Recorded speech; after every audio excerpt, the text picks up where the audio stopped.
Buenas noches, bienvenidos.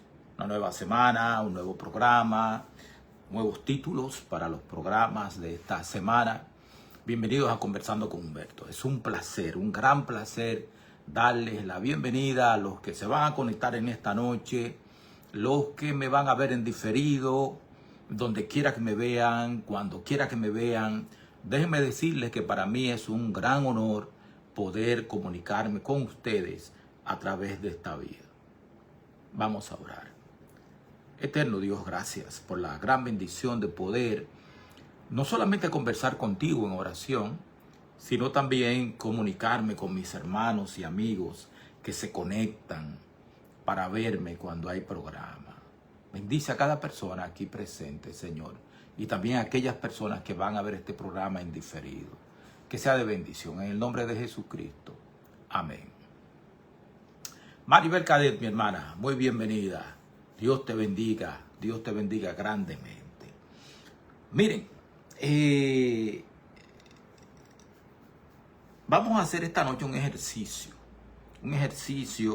que requiere mucho cuidado. Entonces vamos a poner mucha atención, vamos a concentrarnos. Nosotros no vamos a idealizar a la iglesia primitiva. Cuando me refiero a la iglesia primitiva, yo me refiero a la iglesia que va desde el año 31 al año 100. Y también, ¿por qué no?, a la iglesia que va desde el año 101 hasta el año 313.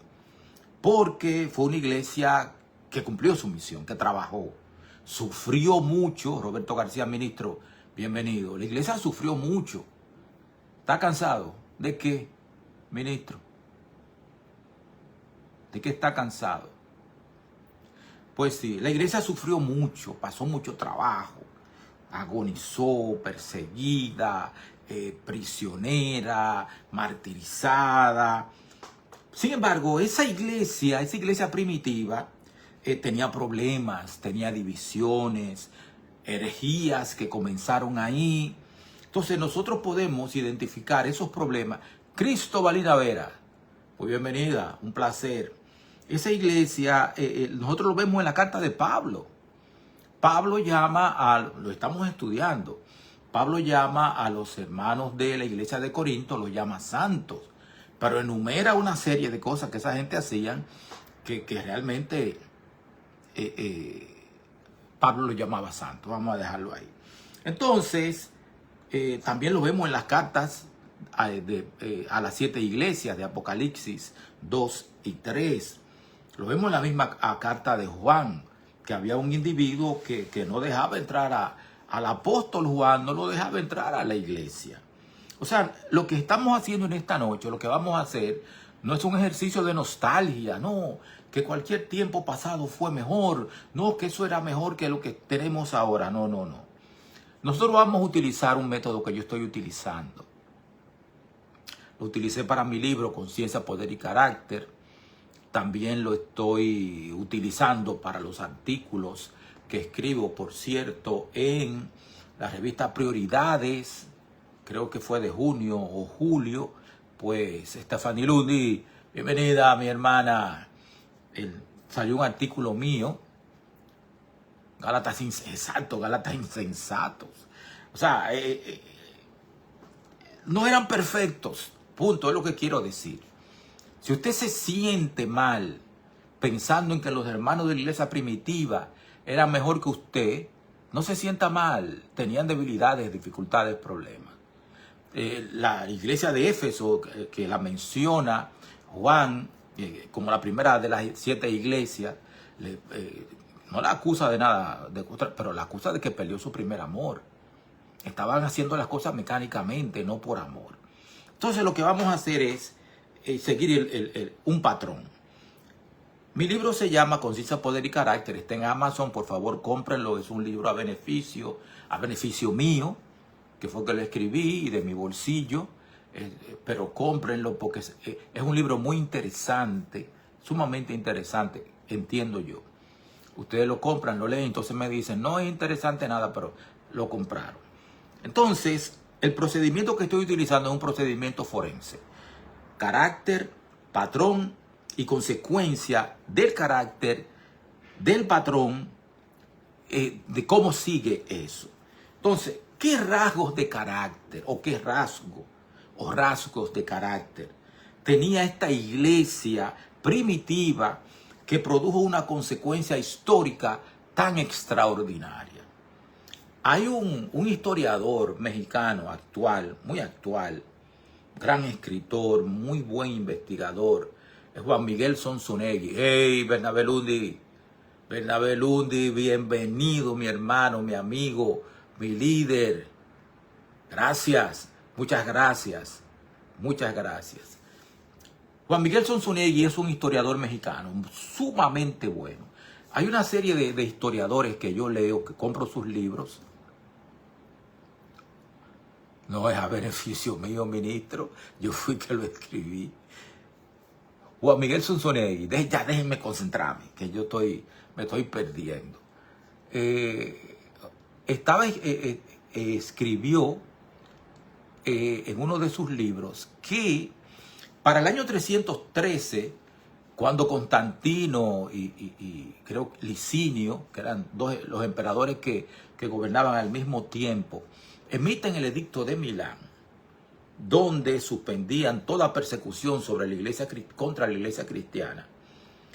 Lo hicieron porque cerca del 30% de la población del imperio, que en ese entonces alcanzaba unos 50 millones de personas, era mucha gente, el 30% de 50 millones de personas. Estamos hablando de más de 10 millones de cristianos había en el imperio romano para ese entonces.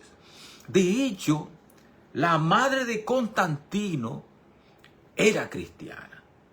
O sea, Constantino no era ajeno al cristianismo. Y eso le dice a ustedes, porque Pablo también lo dijo, Pablo en sus cartas también lo dijo, que cuando él estaba preso en el pretorio, mucha gente ya creía en Jesucristo y era cristiana. O sea, a pesar de las persecuciones, de los problemas, de las muertes y de todo eso, el cristianismo, inspirado por el Espíritu Santo, la iglesia primitiva dirigida directamente por el Espíritu Santo, se expandió. No hubo manera. La sangre de los cristianos era semilla. La gente seguía creyendo y bautizándose a pesar de todos los problemas que eso causaba. O sea, era imposible. Entonces, mirándonos con honestidad a nosotros ahora, en el siglo XXI, nosotros tenemos esos rasgos de carácter. Nosotros seguimos siendo como los cristianos primitivos. Estamos nosotros produciendo una consecuencia histórica extraordinaria aquí en el siglo XXI. Entonces eso es lo que vamos a analizar en esta noche. Entonces hay una comparación que quiero hacer. No es mía, o sea, no es un juicio que yo estoy haciendo. No es como juicio que lo hago. Yo quiero que pensemos en esto. Es una lectura de patrones que muchos historiadores del cristianismo han señalado y todavía están señalando. O sea, no es algo que yo me inventé. Es algo que muchos historiadores del cristianismo han señalado y señalan. En la iglesia primitiva, Cristo era el centro absoluto. Hoy, con mucha frecuencia, el centro es el creyente y sus necesidades emocionales, sus necesidades sentimentales, sus necesidades de cualquier otro tipo. O sea, en la iglesia primitiva, Cristo era el centro del objetivo, el propósito. Pero ahora en este tiempo nosotros nos ocupamos mucho de la psicología del creyente y de sus necesidades. En la iglesia primitiva, la conversión implicaba un cambio radical de vida. O sea, te convertiste, cambiaste de vida radicalmente. Si eras adúltero ya no eres, si eras fornicario ya no eres, si eras mentiroso ya no eres. Hoy a menudo la conversión se presenta como una mejora personal. Hemos mejorado, estamos mejor, tenemos un nuevo estilo de vida.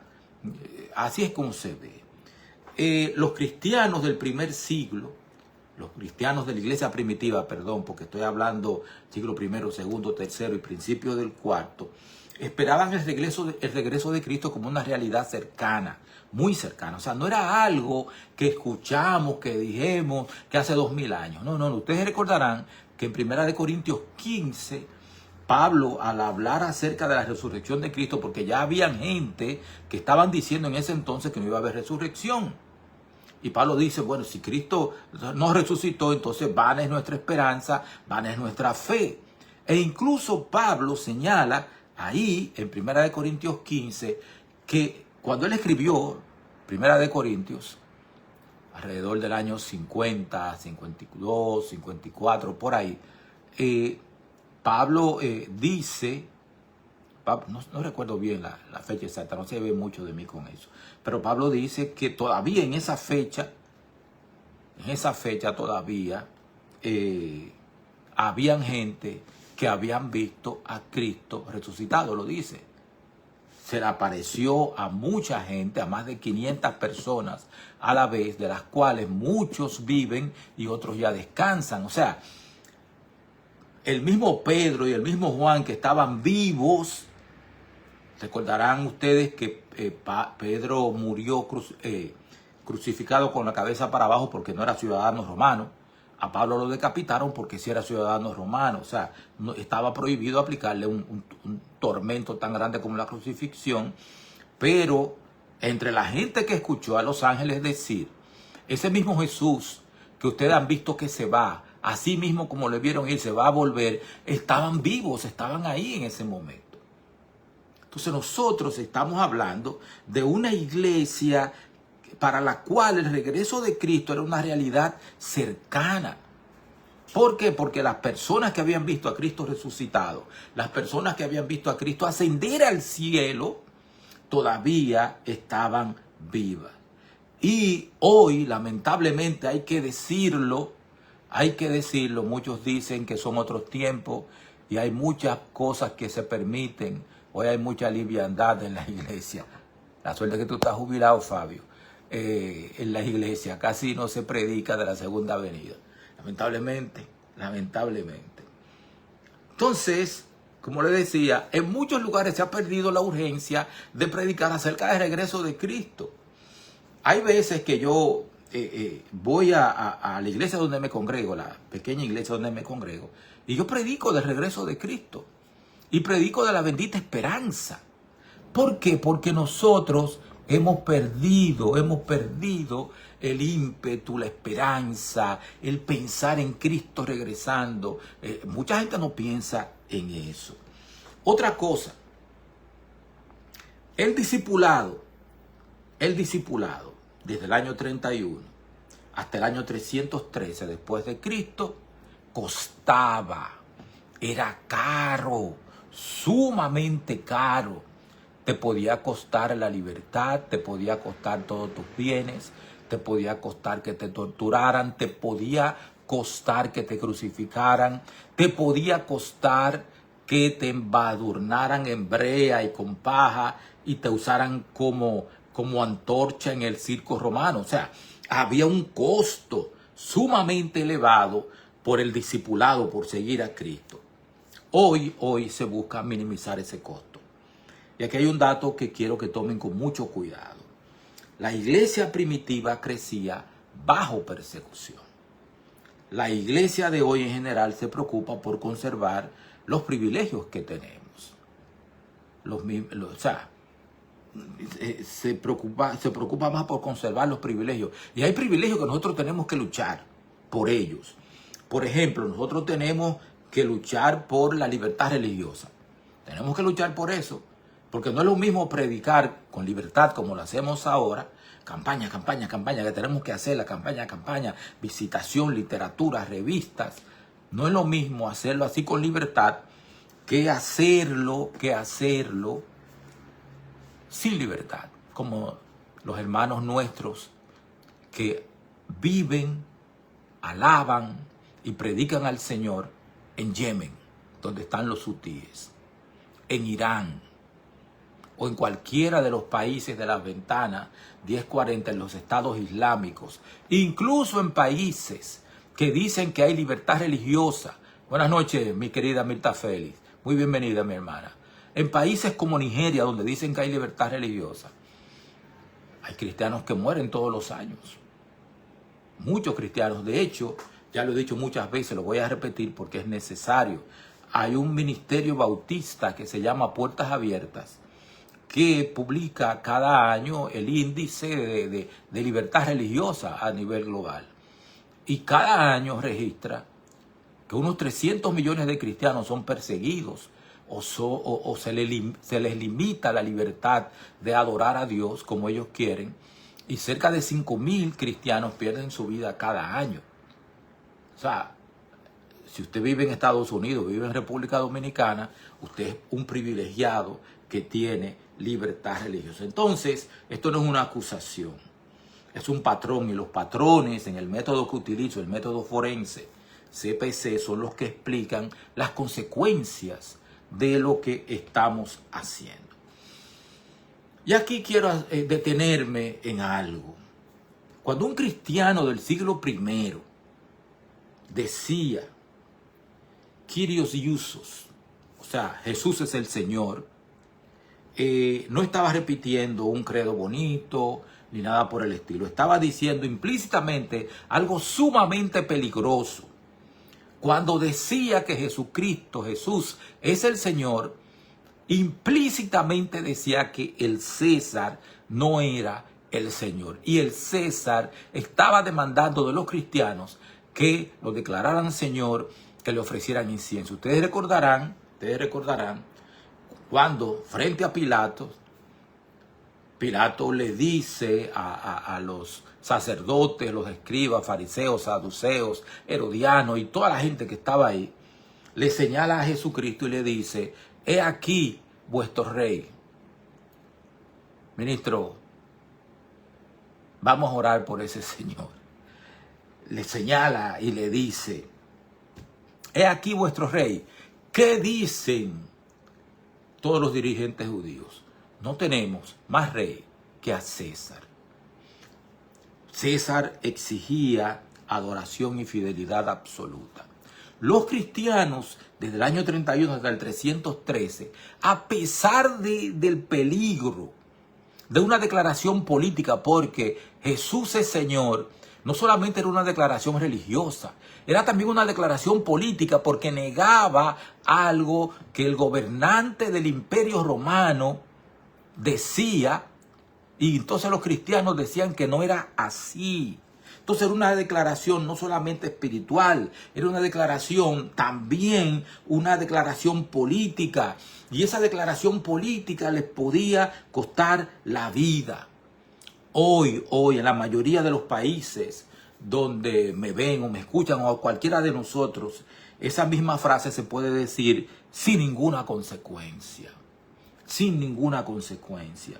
Usted se puede poner una camiseta que diga Jesús es el Señor, se puede poner una calcomanía en su carro, usted se puede poner en una cadena, se pone una cruz, un crucifijo, y eso no causa ningún problema. O usted lo puede poner en una declaración en las redes sociales, sin que nadie se inmute, lo dejan quieto, nadie se mete con eso. Entonces aquí voy a pedir que no se me malinterprete. No estoy diciendo que la libertad religiosa sea mala, es algo que tenemos que proteger, como hizo la iglesia adventista en el año de 1888, cuando el senador Blair intentó hacer aprobar en el Congreso una ley dominical federal, y la iglesia adventista encargó al pastor A.T. Jones, el mismo de aquel que en 1888 también en el Congreso de Minneapolis habló acerca de la justificación por la fe, pero que luego se salió de la iglesia. Él trabajó la defensa de nuestra libertad religiosa. O sea, es una bendición que nosotros debemos cuidar. Lo que yo estoy diciendo aquí en esta noche es otra cosa muy diferente y es más incómoda. Cuando una confesión no cuesta nada, es más fácil que se vacíe de contenido. Cuando decir Jesús es Señor te puede costar y tú la dices, tú estás enfrentando lo que sea. Entonces, la cruz, que para ellos era un instrumento de ejecución del imperio, hoy en buena parte del occidente es una joya o un símbolo cultural. Entonces ellos entendían exactamente lo que Jesús quiso decir con el que quiera seguir en pos de mí.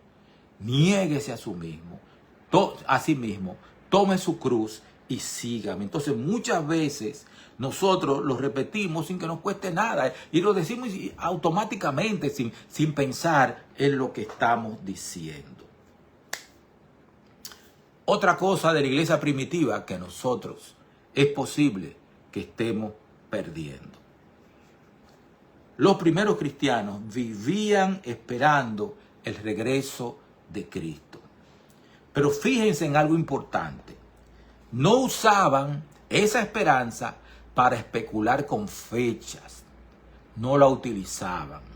La usaban para vivir santamente. Como dice Pedro en su segunda carta, puesto que todas estas cosas han de ser deshechas, ¿cómo no debemos vivir en una manera santa? En una manera santa. O sea, todo esto va a pasar. Lo que es real, es Cristo y su regreso y su reino. Todo esto que tenemos es, pasajero. Entonces, ¿qué clase de personas debemos ser nosotros si estamos esperando el regreso de Cristo?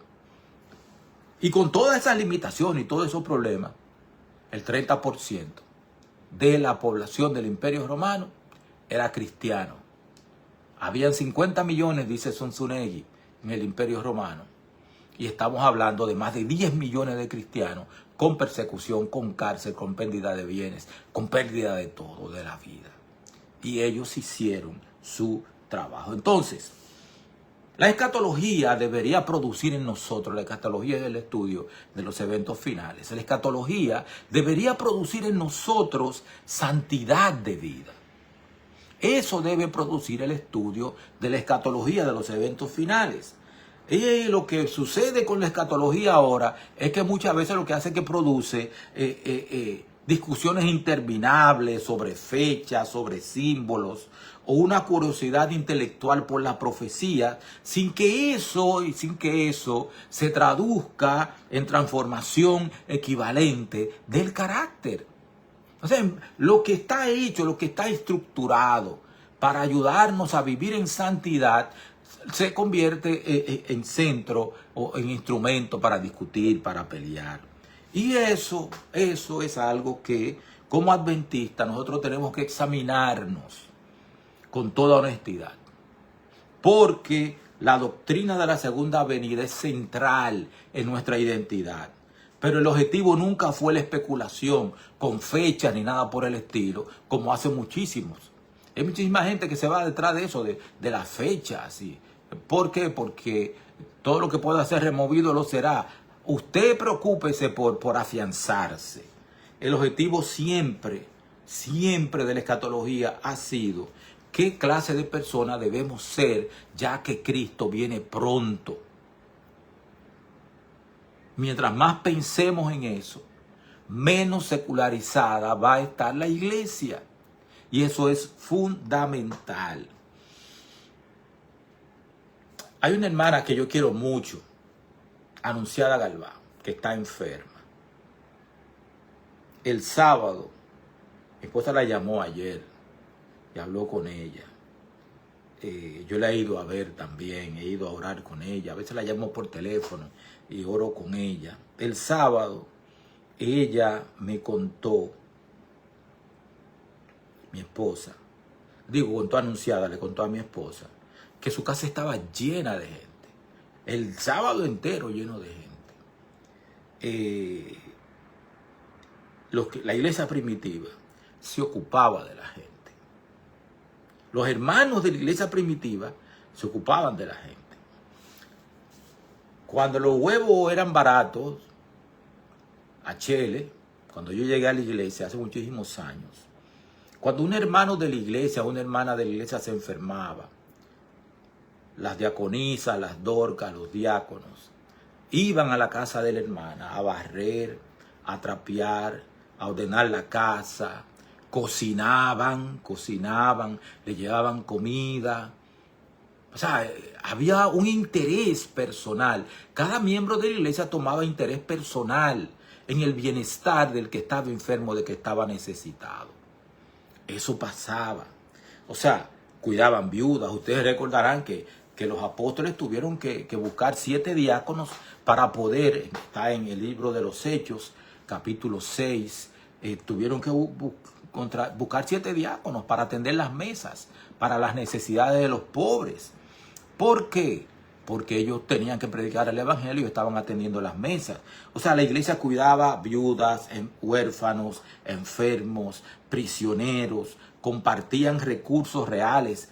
Hechos 5 es un ejemplo de eso, Hechos 4 también.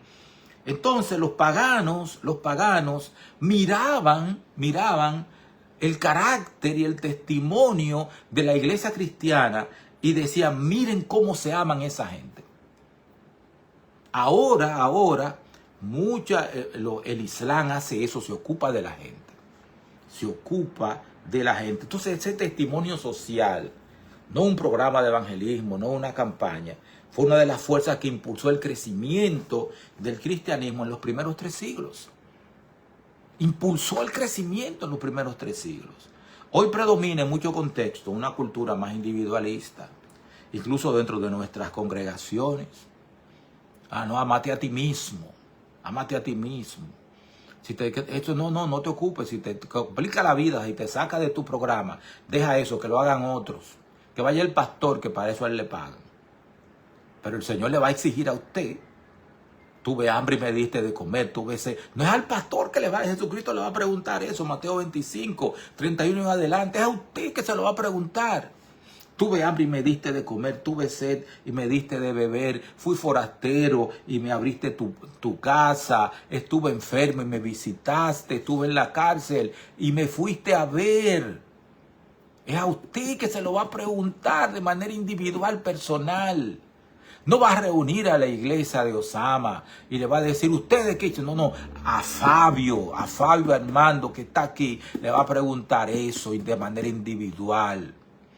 Y dependiendo de lo que Fabio responda, el Señor lo va a poner o del lado de los corderos o del lado de los cabritos.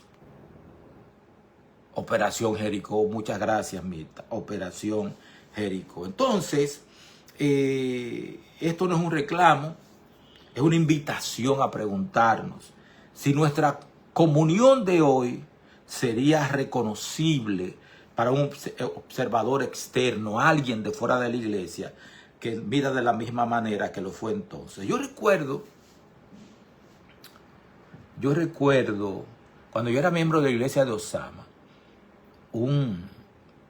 la iglesia recogía a un señor que no tenía familia. Tenía familia, pero no tenía. La familia no se ocupaba de él. Y se enfermó. Cuando eso, Beatriz estaba viva. Beatriz Lázaro. Hace muchos años de eso. Beatriz falleció no hace tanto. Entonces, la iglesia de Osama alquiló una habitación. Por ahí por donde los Lázaros. Y el hombre lo pusimos ahí. Lo atendimos, lo cuidamos. Beatriz se ocupó de su alimentación, de su cuidado y de todo eso. Cuando el Señor falleció, se murió. Tenía demasiado tiempo de descuido. La iglesia lo enterró. Al entierro asistió, creo que fue un sobrino de él. Me acuerdo que don César del Villar, que también falleció hace poquísimo, estaba al frente también de esa acción. Estuvo en el entierro y el sobrino dijo, esta es la iglesia adventista que yo reconocí, que yo conocí.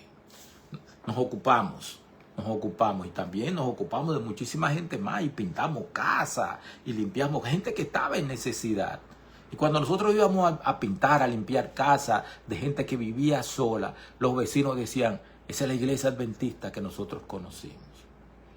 En vez de estar discutiendo y peleando y que hay que unir la iglesia con el Estado. No, ocúpese del cristianismo. Haga la obra que Cristo pidió. Entonces, el liderazgo de la iglesia primitiva no buscaba prestigio ni posiciones. Los obispos del siglo I eran conocidos por servir, por enseñar, por sufrir, por visitar. Estaban sufriendo con su iglesia. Estaban enseñando a su iglesia. Servían y enseñaban y sufrían con la iglesia y la visitaban constantemente a pesar del peligro. Ignacio de Antioquía, Policarpo, Cipriano, muchos de ellos terminaron siendo mártires. ¿Por qué? Porque ellos cumplían la misión que Cristo les había encomendado: apacienta mis ovejas. No un cargo, no una posición ni que me pongan, no. O sea, ellos no buscaban prestigio. Sabían que el liderazgo en ese contexto probablemente terminaría en persecución. Yo me pregunto cuántos líderes y dirigentes y administradores, si la iglesia estuviera siendo perseguida, quisieran ser dirigentes, líderes y administradores. Muchos dirían que no. Entonces, hoy a veces la autoridad se asocia más con la posición o la influencia que con el carácter, que con el servicio. Lamentablemente es así. Y este es quizá el punto más delicado de toda la reflexión de esta noche, porque toca a quienes enseñamos y dirigimos. El liderazgo cristiano nunca fue diseñado para ser cómodo, fue diseñado para ser sacrificial. Simón, hijo de Jonás, ¿me amas? Sí, Señor, tú sabes que te amo. Apacienta mis ovejas. Simón, hijo de Jonás, ¿me amas? Apacienta mis corderos. Señor, hijo de Jonás, Simón, hijo de Jonás, ¿me ama? Apacienta mis ovejas. Y el mismo Pedro, en Primera de Pedro, capítulo 5, versos del 1 al 4, dice lo mismo. El Señor nos va a pedir cuenta por las ovejas. Nos va a pedir cuenta por las ovejas. El liderazgo cristiano fue diseñado para ser sacrificial. Gente que se sacrifica. El deseado de toda la gente, página 11. Página 11. Dice que a la luz de la eternidad se verá que la ley del sacrificio por amor es la ley del cielo. La ley del sacrificio por amor. ¿Qué hemos ganado nosotros, la iglesia del siglo XXI, con honestidad? Y hay que decirlo, que la iglesia tiene hoy y que nuestros hermanos que vinieron antes, siglo I, segundo, tercero y principio del cuarto, que no tuvieron. Nosotros tenemos tradiciones bíblicas en miles de idiomas. Tenemos universidades, hospitales, agencias humanitarias, tenemos misión global, radio, televisión, internet, tenemos inteligencia artificial y una capacidad logística que ellos jamás imaginaron, jamás imaginaron. Nunca antes hubo tantas herramientas para anunciar el Evangelio. Pero aquí hay que ser precisos, muy precisos. Porque es fácil quedarnos en el consuelo fácil. Estas herramientas resuelven problemas de escala. ¿Qué tanto podemos hacer algo? ¿Cuánto podemos llegar? Nos ayudan a llegar más lejos, más rápido, a más personas, como la Radio Mundial Adventista. Una cosa increíble. Pero no resuelven el problema de fondo, que no es logístico, es teológico. El problema de fondo es la disposición a perder algo real por Cristo. Y ninguna tecnología lo sustituye. O sea, usted tiene que estar dispuesto a sufrir por Cristo. Tiene que estar dispuesto. El desafío no es tener más herramientas o mejores herramientas. Es que esas herramientas no reemplacen la dependencia de Dios. Eso es lo fundamental. Entonces, aquí quiero traer el texto que le da sentido profético a todo lo que hemos estado diciendo en esta noche. Apocalipsis 14:12 describe a la iglesia del tiempo del fin. La describe. Aquí está la paciencia de los santos, los que guardan los mandamientos de Dios y tienen el testimonio de Jesucristo. Guardan los mandamientos de Dios y tienen la fe de Jesús. Y por eso, la mayor semejanza que la iglesia del siglo XXI puede buscar con la iglesia primitiva no es reproducir sus estructuras. Las estructuras de nosotros son mejores. No se trata de volver a vivir al Imperio Romano, no se trata de meterse en catacumbas, aunque sí es bueno reunirnos en casas, partir el pan, la comunión. Se trata de recuperar las prioridades que tenía la iglesia primitiva. Comunión profunda con Dios, fidelidad a las Escrituras, amor práctico al prójimo, amor que se podía palpar, valentía para permanecer firmes bajo cualquier tipo de presión y una esperanza viva en el regreso de Cristo. Eso. Y si tuviera que resumir todo lo que nosotros hemos hablado, conversado en una sola frase, sería esta. La iglesia primitiva no venció porque era poderosa. Fue poderosa porque estaba dispuesta a perderlo todo por Cristo. No hubo manera de detenerla. Hasta la mamá de Constantino se hizo cristiana, a pesar de todo. Sebastián, un centurión, murió siendo centurión. Se entregó a pesar de todo. Entonces esta disposición, más que cualquier otro método, más que cualquier estrategia, explica la extraordinaria expansión del cristianismo en los primeros 3 siglos. Mis hermanos, que Dios nos ayude a recuperar esa misma disposición. Que Dios les bendiga y muchas gracias por haberme acompañado en esta noche.